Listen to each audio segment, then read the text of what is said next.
Hello, this is the presentation on Merrill's component theory. My name is Elise Budke, and I will be giving this presentation. M. David Merrill was born in 1937 and received his education from the University of Illinois at Urbana-Champaign and Brigham Young University. So the component theory is based on two components, as you would. The first of which is the performance versus then the second is the content. So this is really taking into consideration how the content is presented and given to the participant or student or learner, any of which would be appropriate.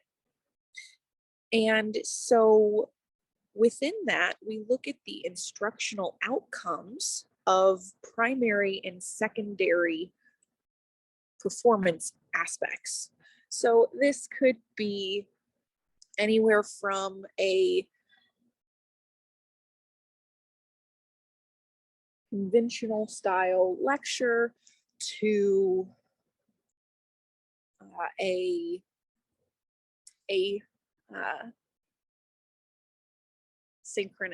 asynchronous presentation such as this. And it extends from the previous component display theory, where we can expand upon previously undoable aspects with the addition of different modes of connectivity and computers and different technology aspects. So within this, we also have some consistency rules. First of which is that the learning is coming from the instruction. And so from that, there must be adequate instruction. And it also, the best as seen must also include secondary presentation forms. So this could be adding in discussion questions or having a group work portion of the instruction. And there must be some amount of learner control. So whether that be the pace or how they work through post-instruction of the material themselves, some portion of that must be within the learner's control.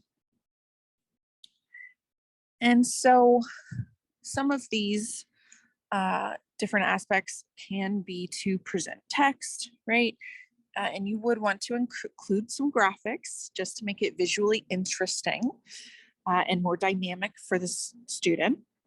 Ask questions to involve the student and provide feedback on correctness of any instructional materials, such as homework and anything that's turned in by the student.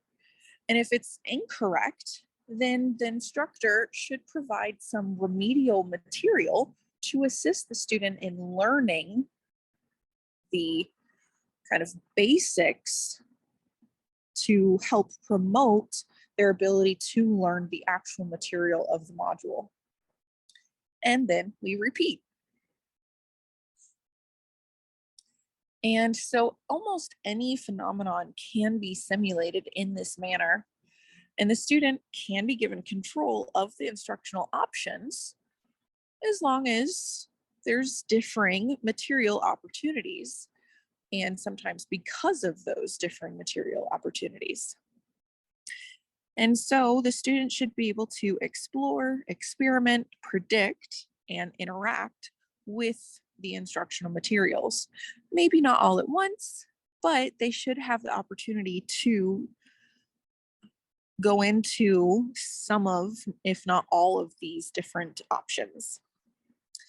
And viewpoints should not be limited by considering the instructional materials as only one aspect of instruction, such as a tutor, but as a fully functional instructional component. So don't limit how you view the instructional materials or limit how the student may view the instructional materials. So the more open it's left, one, the more control the student or learner has, and then the more options that may be available later on. And so this is another pictorial representation of how this setup can happen. So again, right, goals at the top, and see down at the bottom that there is guidance and strategy, sequence, but there is still that control. Now, is this the best method? No, because not every student can learn in the same way. Some, if not every single one, possibly, could need differing materials or types of instruction to best learn. And so multiple options should be or could be given to promote learning to the highest level. However, the main idea is for, quote, a communicative action or activity involving two parties or two things reciprocally affecting or influencing each other. Meaning, right, let's break that down, that kind of a give and take is happening between two parties or individuals that affect each other. And I know for myself that I always learn from my students. So there is that reciprocal relationship. So the discussion questions that I'm giving you are to think back, and have you ever used CDT, component design theory, in any previous instruction? If you have, describe how you could use it in the future.